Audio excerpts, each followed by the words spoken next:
Chapter 21. Exploring the World of Metaphysics.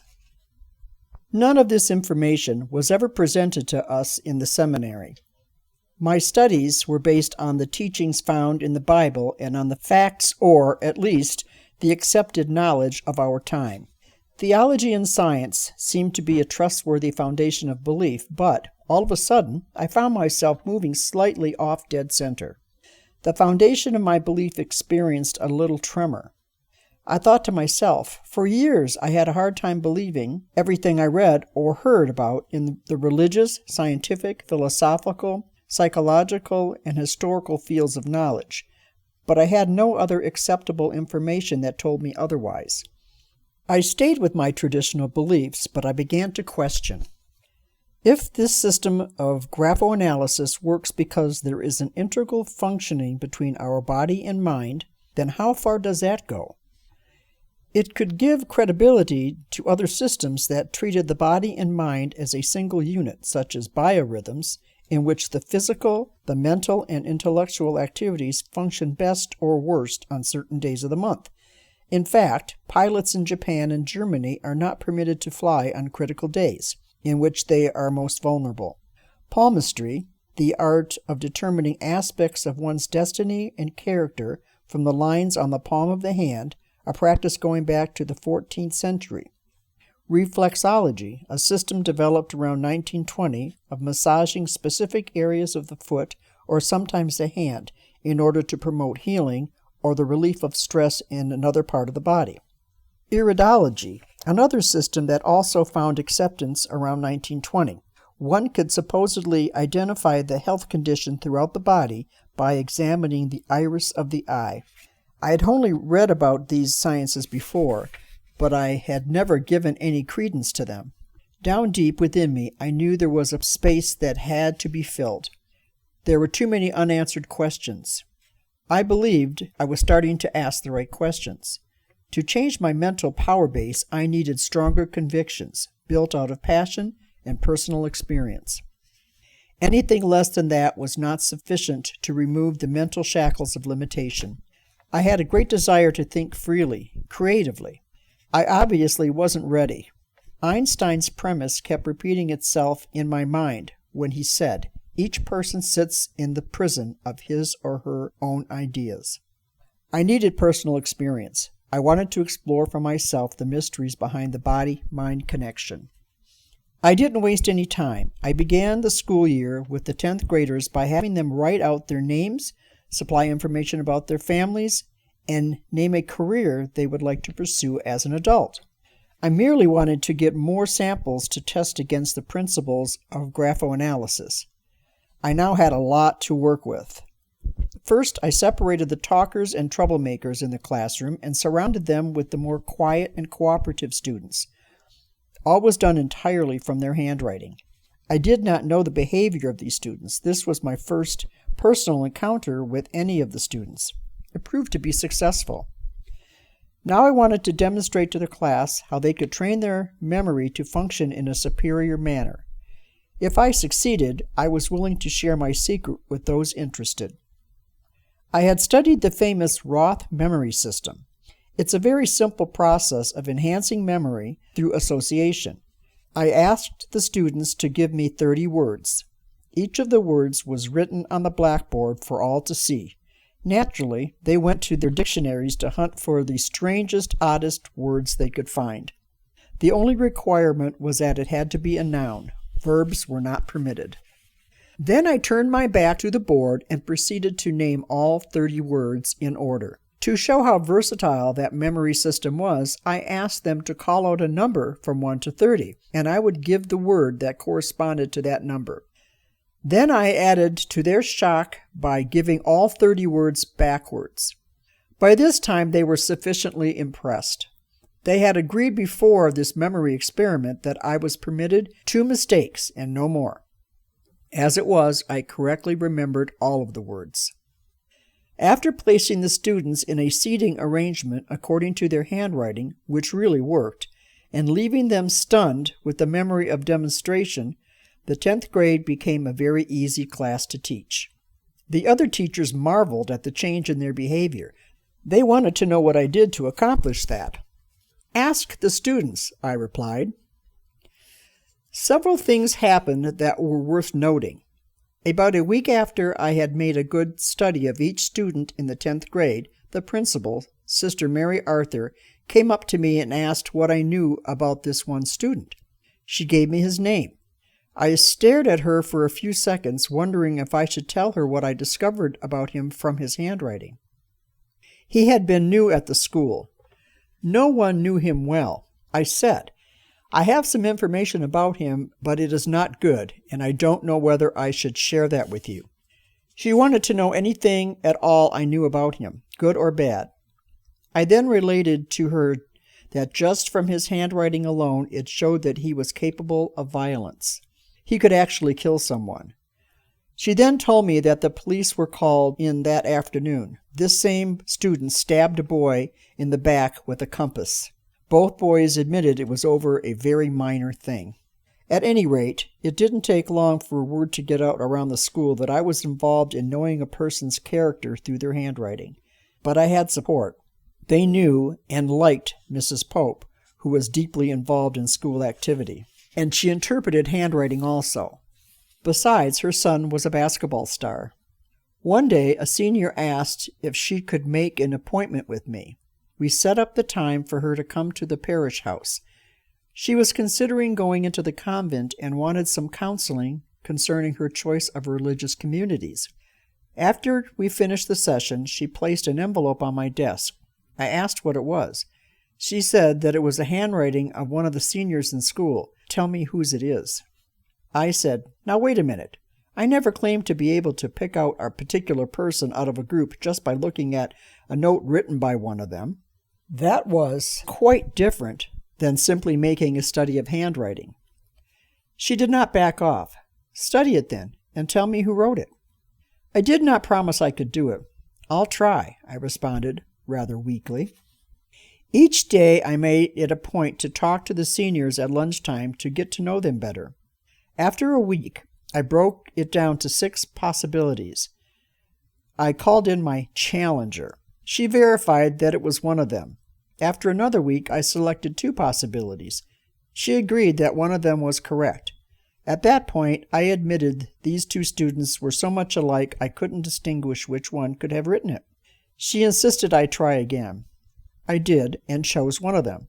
I said, it's only a slight difference, but that would be my choice. It was the right one, and the person who wrote it verified it. I was more amazed than they were. The head or president of a seminary is called a rector. I was at the seminary one day visiting the rector, a classmate of ours. I was there with 5 other classmates. We had just finished playing racquetball there. Somehow the conversation turned toward this weird business of handwriting and what it revealed about a person. They took it as a joke, of course. I had only mentioned handwriting analysis in passing. But just for fun, they wanted me to demonstrate how it worked. They were well aware that I knew their personalities and character traits, having been in the same class for years and then spending our days off together. So they came up with this great plan. It happened to be the same challenge I had got from the senior class. So just for fun, they each wrote something down on a slip of paper and put it in a hat. Instead of detecting the writer of just one note, they somehow got me to agree to match each note to the right person. Although we were close friends, I did not know their style of writing. I had no idea. But all I needed to do was fit the note to their personalities, which I did know well. To my surprise and theirs, I got them all correct without much trouble. So Father Ozog, the rector, said, I have a note on my desk from one of the 25 professors here at the seminary. Whose writing is it? Whoa, I shouted. I don't know them all that well. Let me say that you do know this one fairly well, he assured me. He showed me a typewritten list of the names of every priest on the teaching staff. I knew at least a dozen of them quite well. I looked at the writing. It only took about 10 seconds to identify the writer, and I was correct. They were all surprised again. How did I do it? They asked. This time they were serious. Their skepticism had turned to belief. I said, judging from that particular style of handwriting, it had to be the most cultural person on the faculty, and one whose field was probably English and literature. I only know of one person like that on the staff here. This incident with my own classmates and worst critics gave me a lot of confidence in the bunker system of graphoanalysis. I still did not like the name bunker. Chapter 22. The Dark Night Begins.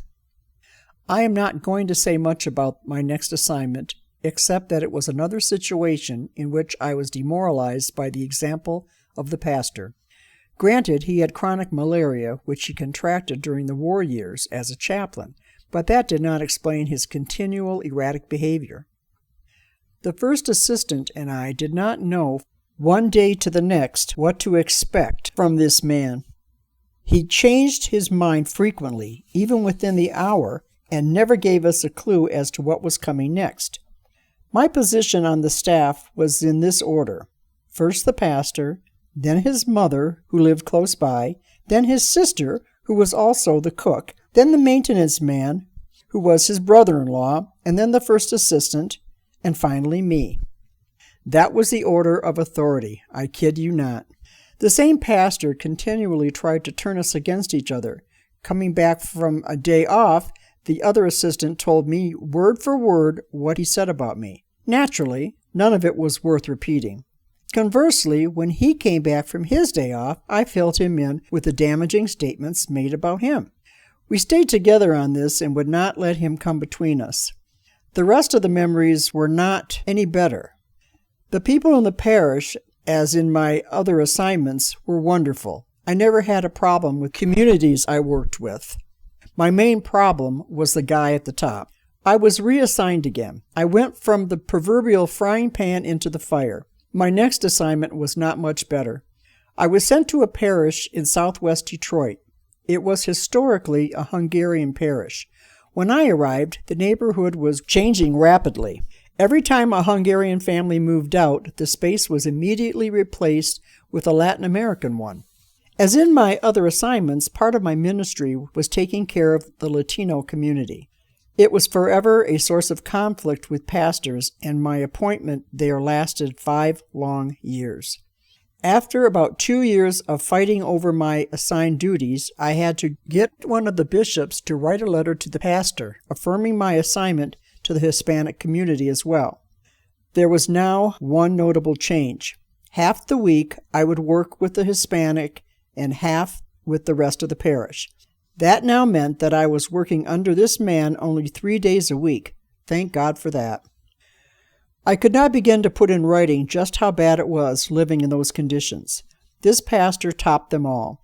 He was the loudest, meanest man I ever met. How could this happen to me again? I do not wish to judge another human being. Jesus mandated us to love our neighbor, which is everyone. And so I did love this man in a spiritual way, of course. But his actions, no.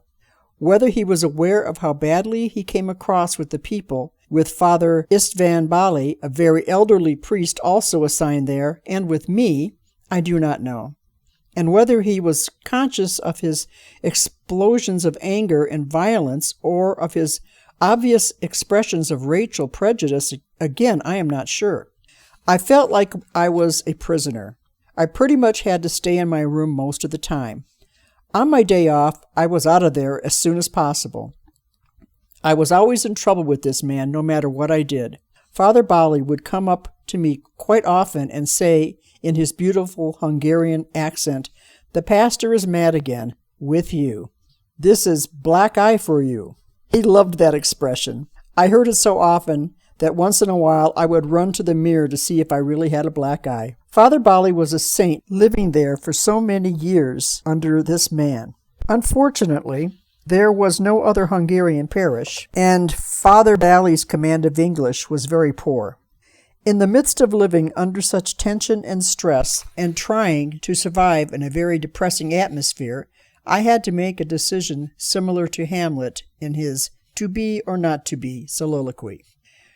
I made a decision to face life. I was determined that what I went through in the last 12 years in these 3 depressing appointments was for a reason. I would not back down. First, I was almost forced to stay in my room unless I had an appointment, since a pastor reminded me more than once that all the furniture in the living room was his personal property. I was never welcome to sit there unless he personally invited me to join him. So being in my room a lot, I took up several hobbies. I bought an organ. I could play or practice almost any hour, day or night, without disturbing anyone. All I had to do was put on my earphones. I played whenever I could and learned to read notes with much greater confidence. I started to play the guitar also.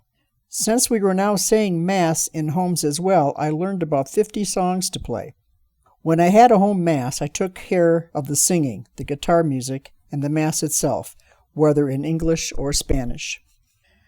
For my studies, I firmed up my Spanish and began to learn some Italian. The languages were close, so it was not too difficult to move from Spanish to Italian. I pursued my studies in science and astronomy, read a great deal on a variety of other subjects, worked puzzles, and, in general, kept my mind very busy. I also started painting again. In my so-called captivity, I found satisfaction in the learning process. I was learning something new every day. It became fun. Again, I loved the people I served. It was my greatest joy. But there was something down deep in my soul that was crying out for help. Why was I given assignments that were so demoralizing? What was I supposed to learn from such situations? Did God happen to know what was going on? I was ordained a priest to serve people. I was far from perfect, but when I was a seminarian, I dreamed of working hard with my brother priests in solidarity and cooperation. We could conquer the world if we stayed together. I had always looked up to older priests with great admiration. They had paved the way for us young ones. They had the true missionary spirit, forging ahead and building new parishes around the archdiocese. It would be a privilege to work alongside these great men. I knew these fine priests were still out there working with an undying zeal, and some of my pastors were outstanding in the exercise of their authority and leadership. Nevertheless, something was missing. Maybe it wasn't the negative influence of a few of my pastors after all. Maybe it was me, or a combination of both. Something that was lacking finally emerged one night while I was walking around in church. The church and rectory were connected, and it was no problem walking through the hallway to the Lord's house to say some night prayers before retiring. The worse my living situation got, the more I was over in church asking for divine assistance. Without blaming anyone for the darkness that seemed to surround me, I knew that I had to find a new way to communicate with God, somehow, in the same way in which I had my struggles with certain pastors. I was also struggling within myself for understanding and eternal peace. I realized, first of all, that my meditations were becoming commonplace. They lacked a vitality that inspired saints and other dedicated followers of Christ. Either I was too distracted to talk to God, or my method of praying needed help. One way or another, my attempts at meditation were becoming less effective, and the example around me was anything but inspiring. I prayed for guidance. Sometimes I would walk for hours around and around the church, pleading for some direction. The dim light of votive candles gave me just enough light to make my way through the aisles without stumbling. Night after night I would walk. At one point, I yelled out loud in church, "Does anybody up there care? Are you deaf? Will you please show yourself? Assert yourself? Tell me that you are real?" I was shocked that my thoughts became verbal. I felt very alone in this world, unable to share my innermost feelings about the meaninglessness of it all. I seemed to hit rock bottom, perhaps to the place where Kierkegaard called the angst. The angst was a German word for the ultimate pit of anxiety in which faith is momentarily gone and there is utter darkness and despair. One could only go up from there. Each of us has our own concept or image of God. Our personality and our self-image have a lot to do with it. As the saying goes, we do not see the world as it is, we see the world as we are. It is, if you will, a mirror of what we see within us. And so I believe it is the same with our thoughts about God. Each of us has a unique relationship and concept of who He is and who we are. Years ago, as a child, I thought of God as a very ancient and wise man sitting on a throne. I believe the idea was planted in my head by one of the nuns who was trying to give young children a way of looking at God. The intentions were good, but the image stereotyped God as one of us, only a lot smarter. It took a long time, a very long time, before I could imagine the Father as anything but a very old man. The trouble with that is, of course, very limiting. In theology, that would be called anthropomorphism, or freely translated, making God into our image. Through the years, I heard many definitions of God, some emphasizing what He can do, being omnipotent, or what God knows, being omniscient, etc. Some definitions compare human nature and divine nature, putting God in an entirely different category. But God is not a thing to be studied, nor is God a what with a divine nature. God simply cannot be classified. To classify God is to limit Him. Even calling God Father or referring to Him as a male is very limiting. God must be beyond gender. Or we have reduced the infinite divine spirit to someone like us with a physical body, a male one at that. Yes, Jesus took on a male body, but that was necessary if He wanted to enter into our three-dimensional world to be seen by us and convince us of the reality of a spiritual world. In my opinion, calling God Father established relationship rather than the essential nature of the divine creator. God is would be a perfect definition of God.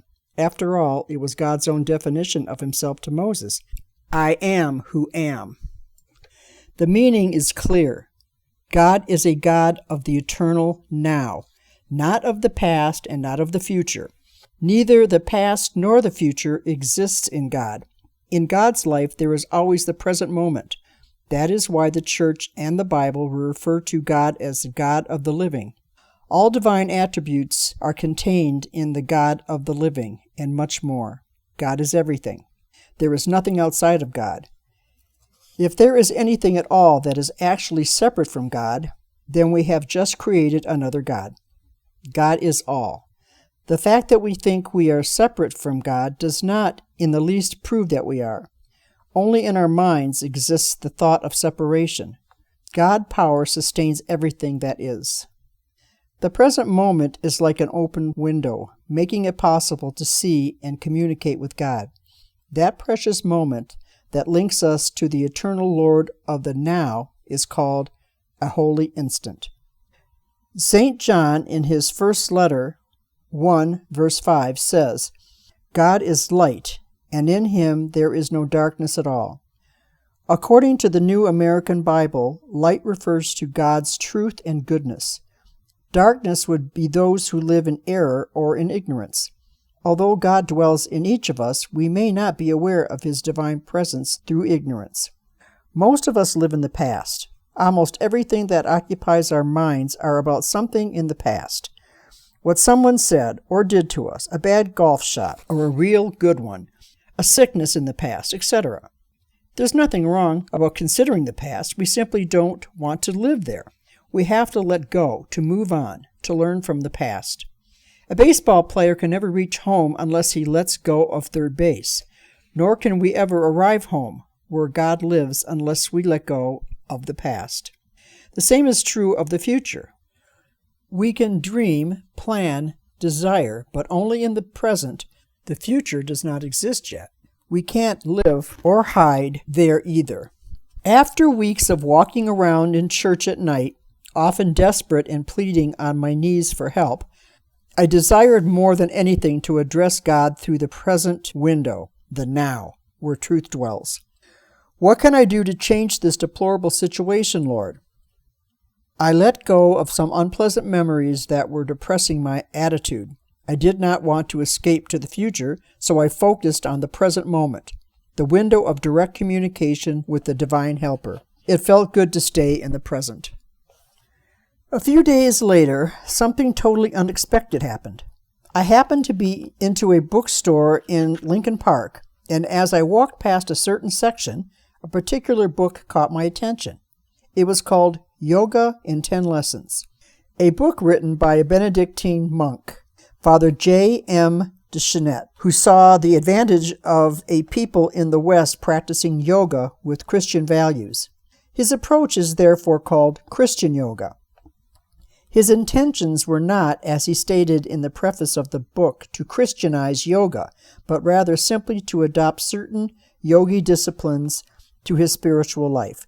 Father Dechanet also quoted Carl Jung, who stated that the West will have to create its own yoga built on Christian foundations.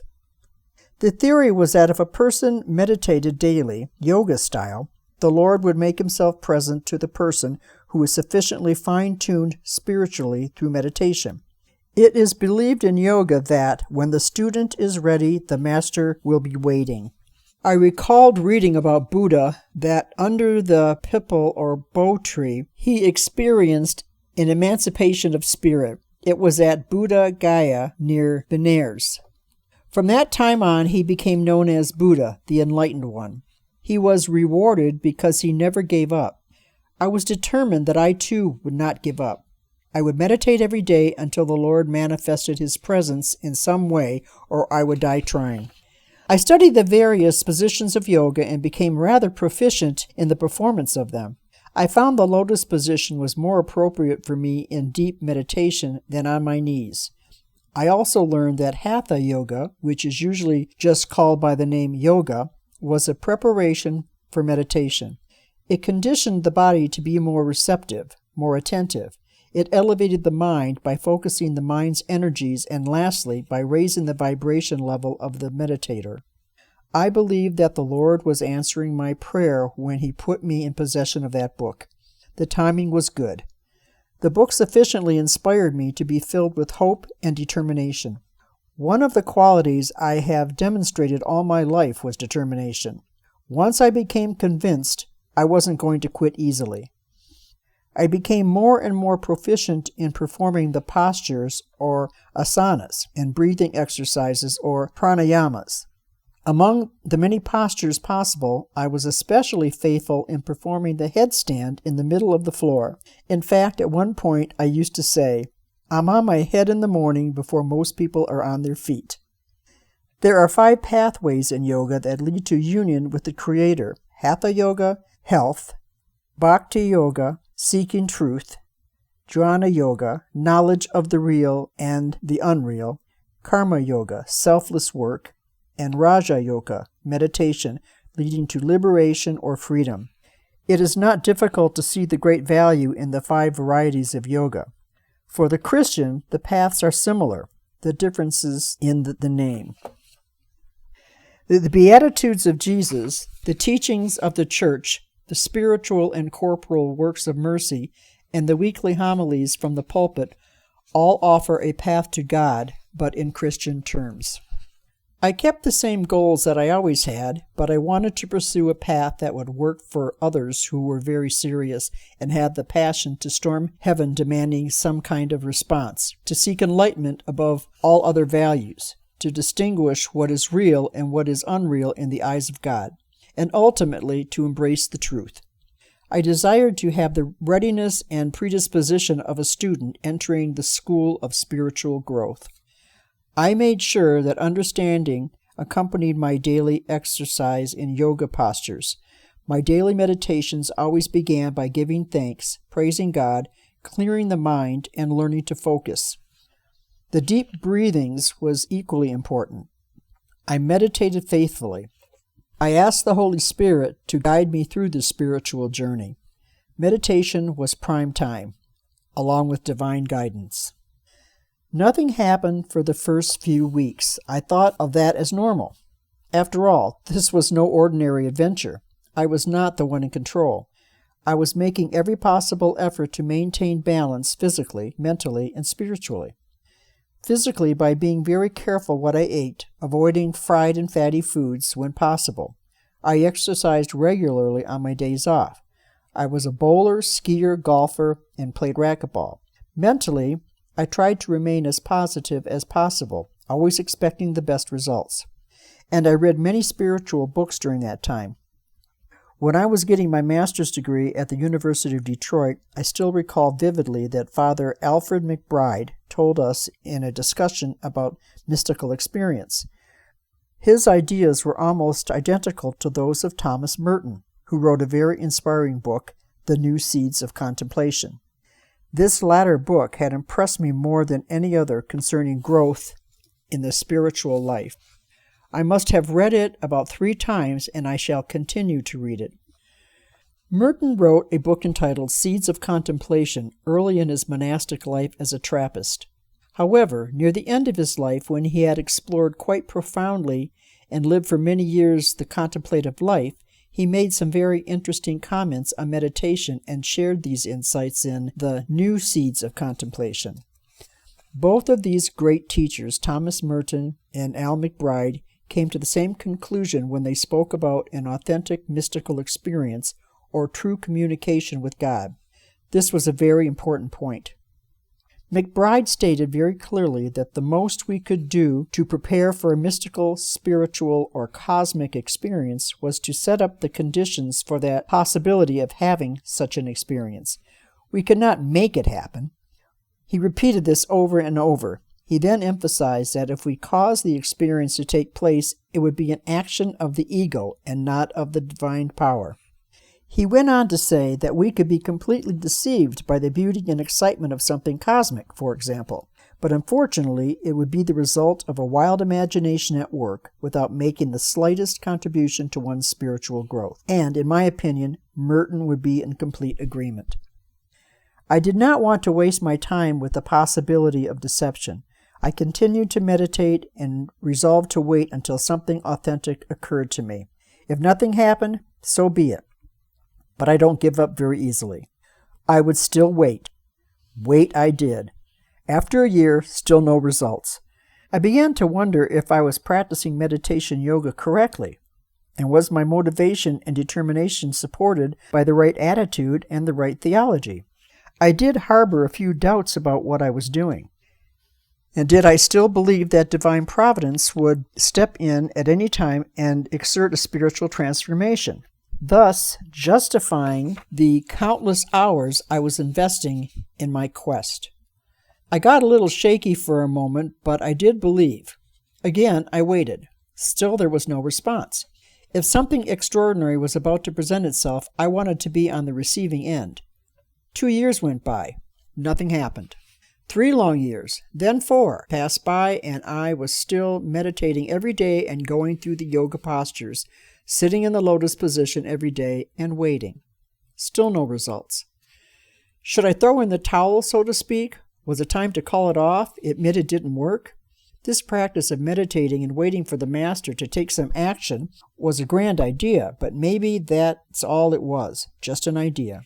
The dilemma increased as time went by. By this time, I had invested a notable portion of my life in this enterprise based on an ancient premise supposedly worked in the past.